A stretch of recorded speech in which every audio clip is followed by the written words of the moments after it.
Close your eyes for a moment and imagine yourself walking through the American colonies in the year 1700.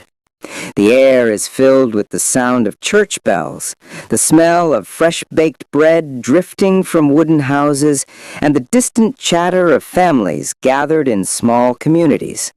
Religion is not just a private matter here. It is the very heartbeat of society. In the early 1700s, the American colonies were deeply shaped by religion.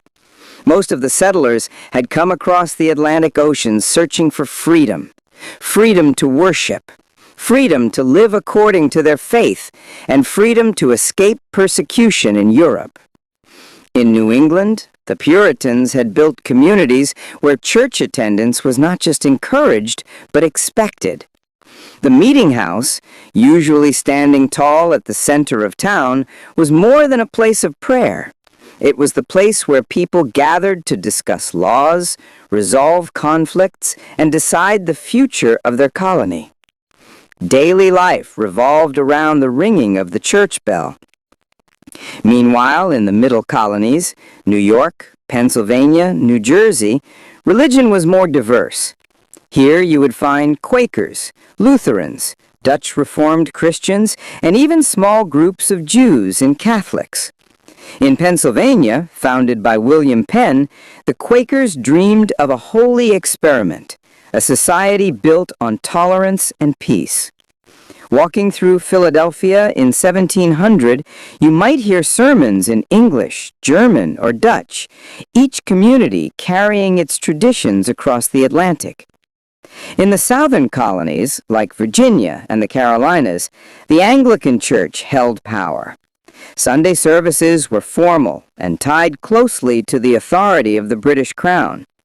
Wealthy plantation owners often sat in the front pews, while poorer farmers and indentured servants found their place at the back.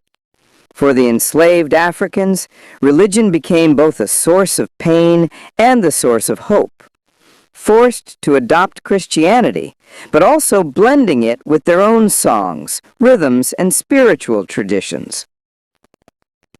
Now let us look closer at society. American society in 1700 was a mix of hope and hardship. Families were large, 7, 8, sometimes even 10 children. Children were expected to help with work from a very young age, whether it was tending the farm, weaving cloth, or learning a trade. Social classes were visible, though not as rigid as in Europe. At the top were the wealthy landowners and merchants, people who controlled trade, property, and politics. Below them were the small farmers and artisans. Then came indentured servants, men and women who had signed contracts to work for several years in exchange for passage to the New World. At the very bottom were enslaved Africans, whose lives were bound in chains, laboring in the fields under brutal conditions. For women, life was defined by duty. A woman's role was to marry, raise children, keep the home, and support her husband. Yet women also carried enormous responsibility. They baked bread, made candles, taught children, and often served as healers with knowledge of herbs and remedies. Their voices might not have been heard in politics, but within the family, they were the silent backbone of survival. Education, too, was shaped by religion. In Puritan New England, children learned to read so they could study the Bible. In other colonies, formal schools were rare, and education depended on family or church. The famous New England primer taught children their alphabet through religious verses.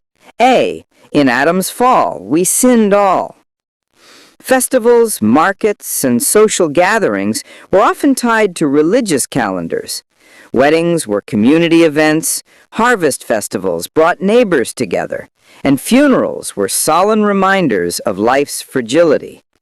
In a world where disease could strike at any time, faith gave people strength, and the church gave them community. So, what did society in 1700 America truly look like? It was a world of contradictions, a place where freedom was celebrated, yet slavery was growing. A place where people preached tolerance, yet punished those who did not conform. A place where communities were deeply bound by faith, yet divided by class, race, and gender. As you walk away from the dusty streets of the colonial towns, past the wooden meeting houses, the plantations, and the humble cabins, one thing is clear. In 1700 America, religion was the compass, and society was the map. Together, they shaped the journey of millions of lives, lives that would one day build the foundation of a new nation.